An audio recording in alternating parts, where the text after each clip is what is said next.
Hey guys, today is July 25th. Today we'll be reading 2 Chronicles 16, 17, and 18, 1 Corinthians chapter 2, Psalm 22, 1 through 18, and Proverbs 20, verse 7. Here we go in 2 Chronicles 16, 17, and 18. In the 36th year of the reign of Asa, Baasha, king of Israel, went up against Judah and built Ramah, that he might permit no one to go out or come in to Asa, king of Judah. Then Asa took silver and gold from the treasures of the house of the Lord and the king's house, and sent them to Ben-Hadad, king of Syria, who lived in Damascus, saying, There is a covenant between me and you.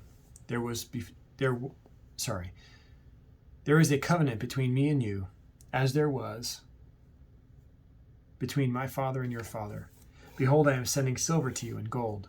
Go break your covenant with Baasha, king of Israel, that he may withdraw from me. And Ben-Hadad listened to King Asa, and sent commanders of his armies against the cities of Israel, and they conquered Ajon, Dan, Abel-maim, and all the store cities and all the store cities of Naphtali. And when Baasha heard of it, he stopped building Ramah and let his work cease. Then King Asa took all Judah, and they carried away the stones of Ramah and its timber, with which Baasha had been building. And with them he built Geba and Mizpah. At that time Hanani the seer came to Asa, king of Judah, and said to him, Because you relied on the king of Syria, and did not rely on the Lord your God, the army of the king of Syria has escaped you. Were not the Ethiopians and the Libyans a huge army with very many chariots and horsemen? Yet because you relied on the Lord, he gave them into your hand. For the eyes of the Lord run to and fro throughout the whole earth, to give strong support to those whose heart is blameless toward him. You have done foolishly in this. For from now on you will have wars. Then Asa was angry with the seer, and put him in the stocks in prison, for he was in a rage with him because of this. And Asa inflicted cruelties upon some of the people at the same time. The acts of Asa from first to last are written in the books of the kings of Judah and Israel. In the 39th year of his reign, Asa was diseased in his feet, and his disease became severe. Yet even in his disease he did not seek the Lord, but sought help from physicians. And Asa slept with his father, dying in the 41st year of his reign. They buried him in the tomb that he had cut for himself in the city of David. They laid him on a bier that had been filled with various kinds of spices prepared by the perfumer's art, and they made a very great fire in his honor. Jehoshaphat his son reigned in his place, and strengthened himself against Israel. He placed forces in all the fortified cities of Judah, and set garrisons in the land of Judah, and in the cities of Ephraim that Asa his father had captured. The Lord was with Jehoshaphat, because he walked in the earlier ways of his father David. He did not seek the Baals, but sought the God of his father, and walked in his commandments, and not according to the practices of Israel. Therefore the Lord established the kingdom in his hand. And all Judah brought tribute to Jehoshaphat, and he had great riches and honor. His heart was courageous in the ways of the Lord. And furthermore, he took the high places and the Asherim out of Judah. In the 3rd year of his reign, he sent his officials Ben-Hail, Obadiah, Zechariah, Nathanael, and Micaiah to teach in the cities of Judah, and with them the Levites, Shemaiah, Nethaniah, Zebediah, Asahel, Shemiramoth,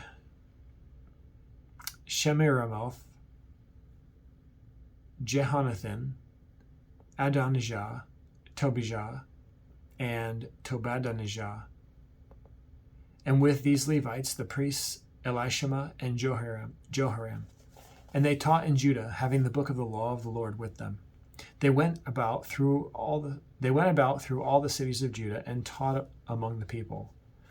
And the fear of the Lord fell upon all the kingdoms of the lands that were around Judah, and they made no war against Jehoshaphat.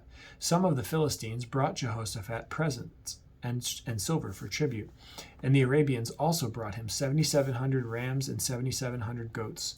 And Jehoshaphat grew steadily greater. He built in Judah fortresses and store cities, and he had large supplies in the cities of Judah.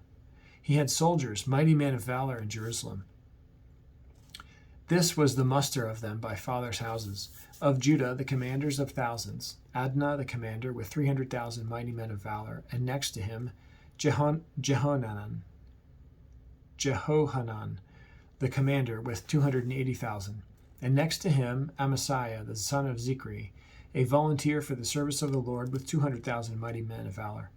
Of Benjamin, Eliadah, a mighty man of valor with 200,000 men armed with bow and shield, and next to him Jehozabad with 180,000 armed for war. These were in the service of the king, besides those whom the king had placed in the fortified cities throughout all Judah. Now Jehoshaphat had great riches and honor, and he had made a marriage alliance with Ahab. After some years he went down to Ahab in Samaria, and Ahab killed an abundance of sheep and oxen for him and for the people who were with him, and induced him to go up against Ramoth-Gilead. Ahab, king of Israel, said to Jehoshaphat, king of Judah, "Will you go with me to Ramoth-Gilead?" He answered him, "I am as you are, my people as your people. We will be with you in the war." And Jehoshaphat said to the king of Israel, "Inquire first for the word of the Lord." Then the king of Israel gathered the prophets together, 400 men, and said to them, "Shall we go to battle against Ramoth-Gilead, or should I refrain?" And they said, "Go up, for God will give it into your hand, will give it into the hand of the king." But Jehoshaphat said, "Is there not here another prophet of the Lord of whom we may inquire?" And the king of Israel said to Jehoshaphat, "There is yet one man by whom we may inquire of the Lord, Micaiah the son of Imlah. But I hate him, for he never prophesies good concerning me, but always evil." And Jehoshaphat said, "Let not the king say so." Then the king of Israel summoned an officer and said, "Bring quickly Micaiah the son of Imlah." Now the king of Israel and Jehoshaphat the king of Judah were sitting on their thrones, arrayed in their robes, and they were sitting at the threshing floor at the entrance of the gate of Samaria, and all the prophets were prophesying before them. And Zedekiah the son of Chenaanah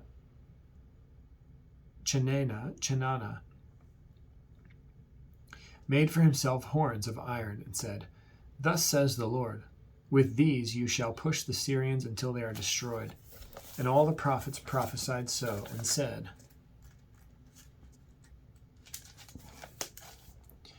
"Go up to Ramoth-Gilead and triumph. The Lord will give it into the hand of the king." And the messenger who went to summon Micaiah said to him, "Behold, the words of the prophets with one accord are favorable to the king. Let your word be like the word of one of them, and speak favorably." But Micaiah said, "As the Lord lives, what my God says, that I will speak." And when he had come to the king said to him, "Micaiah, shall we go to Ramoth-Gilead to battle, or shall I refrain?" And he said, "Go up and triumph. They will be given into your hand." But the king said to him, "How many times shall I make you swear that you speak to me nothing but the truth in the name of the Lord?" And he said, "I saw all Israel scattered on the mountains, as sheep that have no shepherd. And the Lord said, These have no master. Let each return to his home in peace." And the king of Israel said to Jehoshaphat, "Did I not tell you that he would not prophesy good concerning me, but evil?" And Micaiah said, "Therefore hear the word of the Lord. I saw the Lord sitting on his throne, and all the host of heaven standing on his right hand and on his left. And the Lord said, Who will entice Ahab, the king of Israel, that he may go up and fall at Ramoth-Gilead?" And one said one thing, and another said another. Then a spirit came forward and stood before the Lord, saying, "I will entice him." And the Lord said to him, "By what means?" And he said, "I will go out, and will be a lying spirit in the mouth of all his prophets." And he said, "You are to entice him, and you shall succeed. Go out and do so. Now therefore, behold, the Lord has put a lying spirit in the mouth of these your prophets. The Lord has declared disaster concerning you." Then Zedekiah the son of Chenaanah came near and struck Micaiah on the cheek and said, "Which way did the Spirit of the Lord go from me to speak to you?" And Micaiah said, "Behold, you shall see on that day when you go into an inner chamber to hide yourself." And the king of Israel said, "Seize Micaiah and take him back to Ammon, the governor of the city, and to Joash the king's son, and say, Thus says the king, put this fellow in prison and feed him with meager rations of bread and water until I return in peace." And Micaiah said, "If you return in peace, the Lord has not spoken to me." And he said, "Hear, all you peoples." So the king of Israel and Jehoshaphat, the king of Judah, went up to Ramoth Gilead. And the king of Israel said to Jehoshaphat, "I will disguise myself and go into battle, but you wear your robes." And the king of Israel disguised himself, and they went into battle. Now the king of Syria had commanded the captains of his chariots, "Fight with neither small nor great, but only with the king of Israel." As soon as the captains of the chariots saw Jehoshaphat, they said, "It is the king of Israel." So they turned to fight against him. And Jehoshaphat cried out, and the Lord helped him. God drew them away from him. For as soon as the captains of the chariots saw that it was not the king of Israel, they turned back from pursuing him. But a certain man drew his bow at random and struck the king of Israel between the scale armor and the breastplate. Therefore he said to the driver of his chariot, "Turn around and carry me out of the battle, for I am wounded." And the battle continued that day, and the king of Israel was propped up in his chariot, facing the Syrians until evening. Then at sunset he died. 1 Corinthians chapter 2.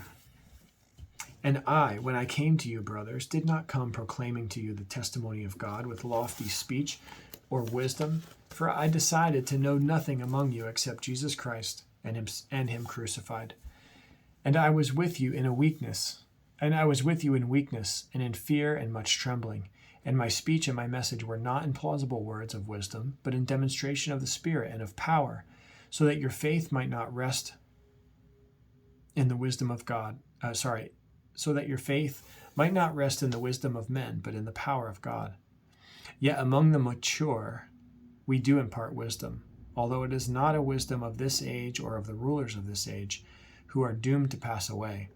But we impart a secret and hidden wisdom of God, which God decreed before the ages of our glory. None of the rulers of this age understood this, for if they had, they would not have crucified the Lord of glory. But as it is written, "What no eye has seen, nor ear heard, nor the heart of man imagined, what God has prepared for those who love him. These things God has revealed to us through the Spirit."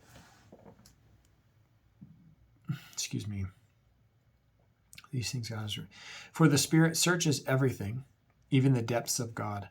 For who knows a person's thoughts except the spirit of that person, which is in him? So also no one comprehends the thoughts of God except the Spirit of God. Now we have received not the spirit of the world, but the Spirit who is from God, that we might understand the things freely given us by God.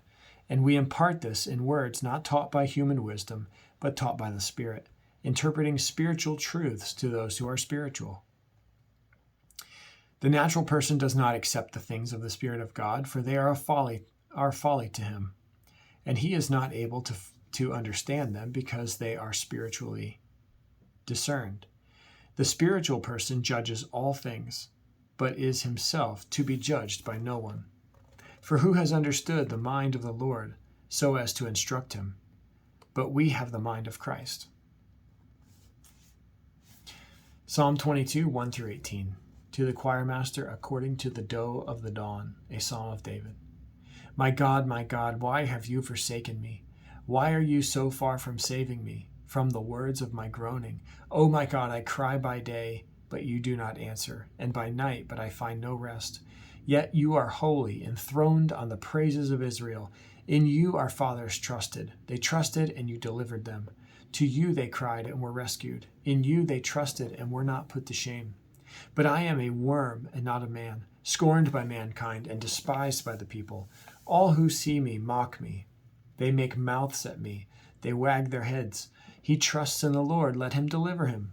Let him rescue him, for he delights in him. Yet you are he who took me from the womb. You made me trust you at my mother's breasts.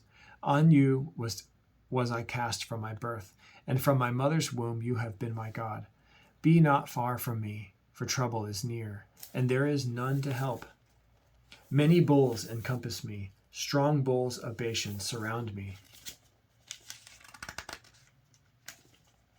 They open wide their mouths at me, like a ravening and roaring lion.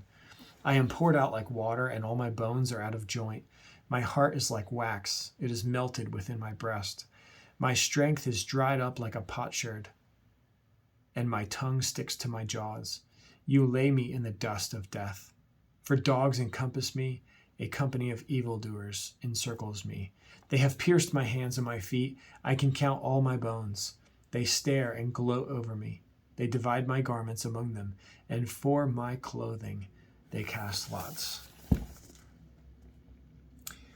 I think we all see the foreshadowing there. Proverbs 20, verse 7. The righteous who walks in his integrity, blessed are his children after him. Good stuff. All right. Tomorrow's July 26th. We'll read 2 Chronicles 19 and 20, 1 Corinthians chapter 3, Psalm 22, 19 to 31, and Proverbs 28 through 10. Thanks for reading with me here tonight. I'll see you back here tomorrow.